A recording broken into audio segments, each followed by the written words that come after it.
చాలా మందికి తెలియకపోవచ్చు.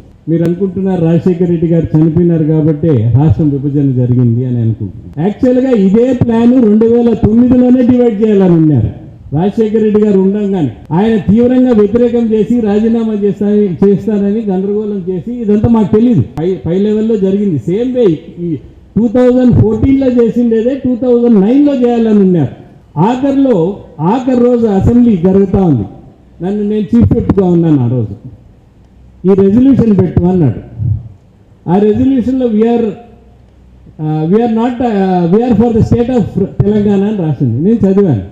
ఏందన్నా ఇది, మన ఎలక్షన్కి పోతున్నాము, we're for the state of Telangana అనేది, how can we say that? And Rosaiah garu committee వేసి ఇది పెట్టు అన్నాడు.